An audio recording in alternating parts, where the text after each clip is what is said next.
Depuis 2017, avec Céline Lefebvre et François Crémieux, nous avons créé le Ciné-Club Barberousse qui construit un certain nombre de conditions pour que le cinéma nous aide à réfléchir de manière pensée, mais aussi de manière émotionnelle, aux enjeux de soins, avec toutes les ressources que et la fiction et le documentaire, tout ce que peut le cinéma, contribue à aider les gens que les questions de soins concernent, c'est-à-dire évidemment les médecins, évidemment les futurs médecins, évidemment les personnes qui seront des soignants professionnels à tous les titres, mais aussi tous ceux qui ont affaire aux questions de soins dans leur vie personnelle ou dans leur vie familiale ou avec leurs proches, c'est-à-dire au fond tout le monde. Ces capsules vidéo, l'éthique du soin au cinéma, sont nées de notre expérience du ciné-club Barberousse Médecine et Soins au cinéma. Se former aux soins, et en particulier à la médecine, c'est être confronté à la maladie, la souffrance et la mort, et aussi à des habitudes, des relations, des organisations particulières du travail, par exemple à l'hôpital et à la faculté de médecine. C'est donc voir se transformer sa personnalité, ses manières de sentir, de penser, d'agir, d'interagir avec autrui. Le cinéma, à travers des grands films, permet aussi d'aider, de contribuer à cette transformation de soi. En effet, de très nombreux films de cinéma abordent avec sensibilité et pertinence les grandes questions que pose le soin médical, comme l'annonce de la maladie, le suivi de la maladie chronique, l'accompagnement de la fin de vie et du deuil, y compris pour les proches, des situations d'urgence, des situations de recherche également, ainsi que toute forme de relation liée à la maladie et aux soins. Cette possibilité formidable, assez unique, qu'a le cinéma à la fois d'enregistrer des gestes, d'enregistrer des distances, d'enregistrer des intensités, tout en construisant des histoires qui nous émeuvent, qui nous font rire, qui nous font pleurer, qui nous font peur, mais qui nous mobilisent affectivement, aide à poser différemment toutes les questions qui se posent en particulier à des gens qui auront à pratiquer le soin dans leur activité professionnelle. Les objectifs pédagogiques de ces capsules sont d'aider les étudiants ou les professionnels qui les regarderont à se décentrer de leur point de vue strictement technique, scientifique ou parfois qualifié de biomédical pour essayer de se projeter à travers l'identification avec les personnages dans l'expérience vécue des malades et de leurs proches. Un autre objectif de ces capsules est d'aider ces étudiants ou ces professionnels à contextualiser les situations qu'ils vont rencontrer dans l'exercice de leur métier. En effet, chaque maladie, chaque handicap, chaque situation de souffrance et de soins s'inscrit pour le malade dans une histoire de vie, un contexte social, une histoire aussi sociale ou culturelle qui lui est particulière. Nous constatons depuis 5 ans maintenant combien tous ces films extrêmement divers, aussi accompagnés par des intervenants qui sont à la fois des gens de cinéma, des réalisateurs le plus souvent, et des gens du monde du soin, du monde médical ou médical au sens large, permet de réfléchir autrement, de réfléchir, je crois, mieux, en tout cas en élargissant, en approfondissant les ressources dont on dispose pour se poser les questions de soins et des manières de se comporter face à l'immense éventail des souffrances, des détresses, des difficultés auxquelles on a affaire. Et au-delà de cette rencontre, c'est également des rencontres et des soutiens de la part de plusieurs institutions qui nous ont aidés à monter ce cycle depuis maintenant plus de 4 ans. La personne en médecine que dirige Céline Lefebvre et autour desquelles à la fois des enseignants et des étudiants travaillent sur ces questions, autour des sujets de soins, d'éthique, de lien entre la philosophie et le monde de l'hôpital ou le monde du soin de manière plus générale. Des soutiens universitaires avec notamment l'Université de Paris qui abrite le programme La personne en médecine. Des hôpitaux, en l'occurrence l'assistance publique Hôpitaux de Paris, qui nous aide pour atteindre le public et faire en sorte que ceux qui s'intéressent à ces sujets viennent à nous d'une part, et puis d'autre part viennent au débat surtout, ils viennent discuter entre eux. Également la revue Esprit qui s'est associée à ce projet assez tôt. Et également le cinéma Le Nouvel Odéon à Paris dans le 6e arrondissement qui accueille nos projections et nos discussions. Bonjour professeur Sicard, vous êtes professeur de médecine interne à l'université Paris-Cité et puis vous avez participé à chacune presque des séances du ciné-club Barberousse Médecine et Soins au cinéma depuis 2017 et vous êtes aussi un grand cinéphile et on souhaitait vous accueillir aujourd'hui pour parler avec vous de l'apport du cinéma à la formation, à l'éthique et en général à la médecine. Et nous en discuterons avec Jean-Michel Frodon et avec François Crémieux. En effet, depuis toujours, j'ai pensé que l'enseignement de la médecine devait reposer sur 2 bras.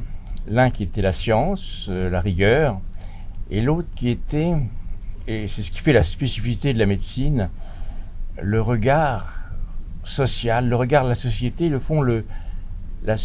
fait que le soin engage l'humain au-delà de la science.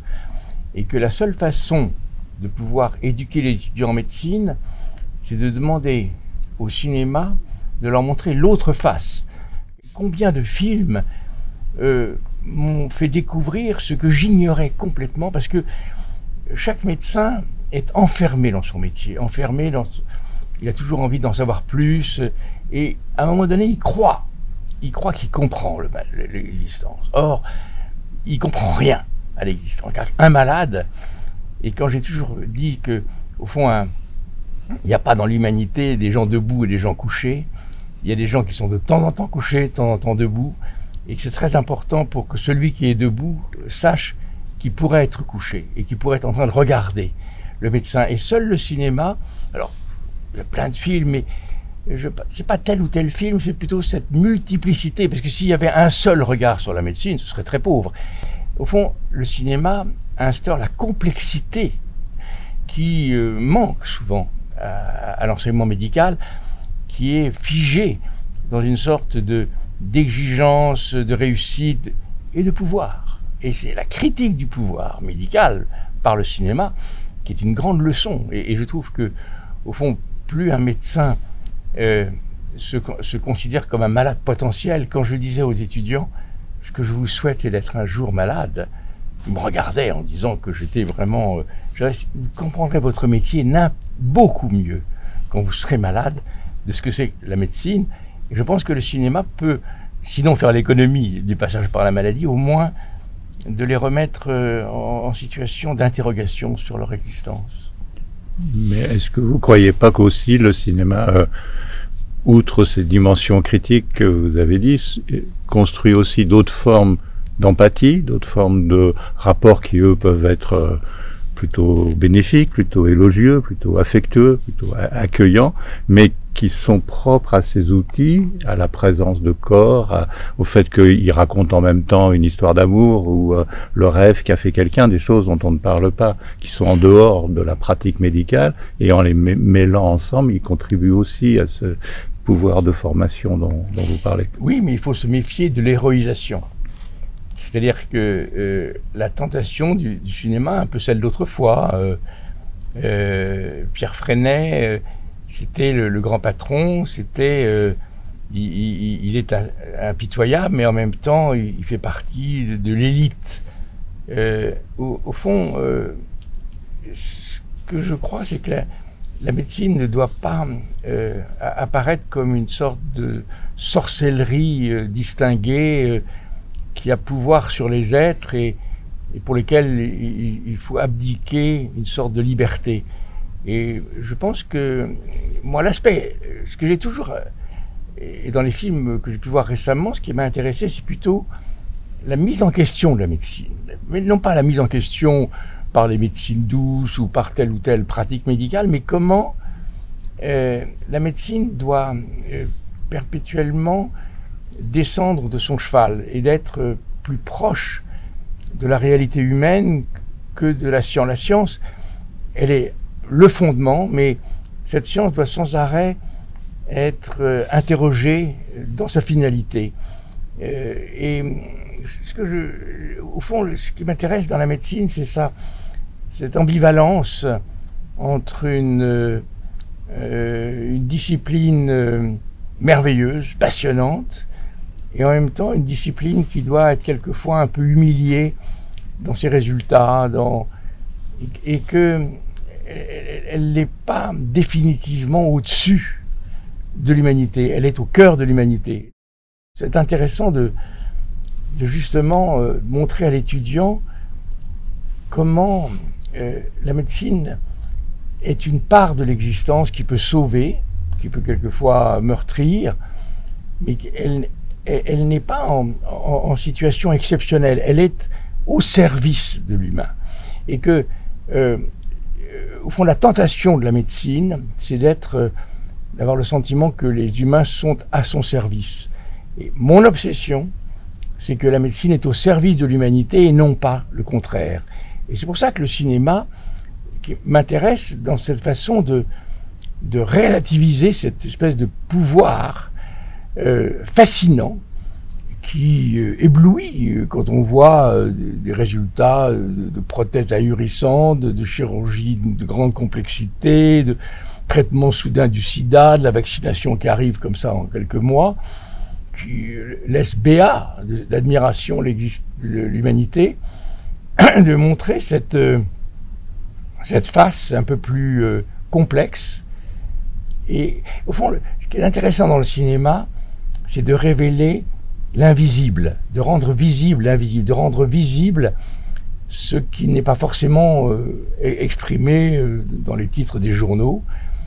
Et plus un film vous laisse sur sa fin, reste complexe, n'a pas d'explication très rationnelle, mais fait que le spectateur sort en disant oui, mais au fond, oui, je suis un peu dubitatif sur ce que je pensais, je m'interroge, oui, tiens, je découvre quelque chose. Et à ce moment-là, mais le livre aussi a cette fonction, mais le cinéma a cette façon plus percutante de remettre en question des schémas qui apparaissent comme évidents. Alors que le cinéma et certains professionnels et certains étudiants se saisissent des questions que vous avez évoquées, humaines, existentielles, de la maladie dans la vie comme étant une épreuve normale de la vie, hein, comme on a dit, comme le deuil, comme l'abandon, comme l'accident, comme la perte d'un être cher, comme voilà, le vieillissement. À la faculté de médecine, on est en train à nouveau de resserrer sur ce que l'on considère comme, d'un côté il y a le fondamental et de l'autre il y aurait le secondaire ou le superflu. De même que vous avez dit, il y a le eux et nous, en fait, il y a ce que nous devons absolument savoir et puis ce qui existe autour dans le monde et dans la vie qui n'est pas nécessairement fondamental. J'ai toujours dit aux étudiants d'aller au cinéma. Ils étaient un peu surpris, je me leur disais, mais c'est fondamental. D'ailleurs, je suis pour que l'étudiant ait la gourmandise d'aller au cinéma, pas uniquement voir des films concernant la médecine, mais d'être nourri comme la danse, comme la littérature, comme la poésie. C'est-à-dire qu'un esprit médical doit être nourri, fertilisé par autre chose que la médecine. Donc si on peut resserrer le fondamental, mais on apprend la médecine avec d'autres choses que la médecine. Donc, et parce que la médecine, elle change. L'enseignement de 2020 est caduque par rapport à 2022. Et on est toujours très frappé qu'il y avait par exemple une discipline, moi, qui me paraissait fondamentale, qui a disparu, c'est l'histoire de la médecine. L'histoire de la médecine était une histoire humiliante, parce que ce qui était évident en 1930 est ridicule en 2022. Et quelquefois, et quand on retourne à Pasteur, on est bouleversé par l'intelligence créatrice de Pasteur et toute la déperdition après Pasteur. Donc au fond, moi je ne suis pas du tout pour qu'on reproche à la médecine d'avoir un corpus de connaissances dures un peu resserré. En même temps, il faut que ce resserrement aboutisse à une libération d'un temps considérable pour autre chose, pour que, au fond, peut-être que c'est le métier qui a besoin de s'ouvrir à d'autres choses que le métier, que la connaissance scientifique. Il est peut-être plus important, parce que pour un tourneur, pour un conducteur de train, bon, c'est très intéressant, mais je pense que ce métier exige que l'humain soit nourri d'une autre nourriture que cette science qui est en même temps fabuleuse, mais qui est une fragilité, puisque les étudiants en ont parfaitement conscience. Et ils ont d'autant plus conscience qu'il y a, à mon avis, un événement fondamental qui a changé depuis 50 ans, c'est que le corps du malade, dans son incarnation, sa fragilité, sa couleur, sa palpation, a quasiment disparu au profit des images et des chiffres. Donc à partir du moment où l'élément essentiel de la finalité de la médecine, c'est le corps, et que l'objet même de la médecine disparaît derrière les instruments, il y a une sorte d'effroi, parce que quand l'étudiant se retrouve face à un corps, il est beaucoup plus embarrassé que n'était ma génération. Et donc le cinéma lui permet peut-être de retourner au corps et de voir qu'un être humain, c'est pas un scanner, c'est pas une IRM ambulante, c'est un corps qui a ses timidités, sa pudeur, ses frissons, son toucher. Enfin, la médecine, c'est aussi un métier de potier, au fond. C'est un métier pas uniquement un métier derrière sa console. C'est un métier où l'appréhension du regard, l'appréhension de la couleur des yeux, la petite œdème, la peau, ça dit tellement de choses, la parole du malade qui est éteinte au bout de 15 secondes, comme si elle embarrassait le médecin. Taisez-vous, on sait ce que vous avez.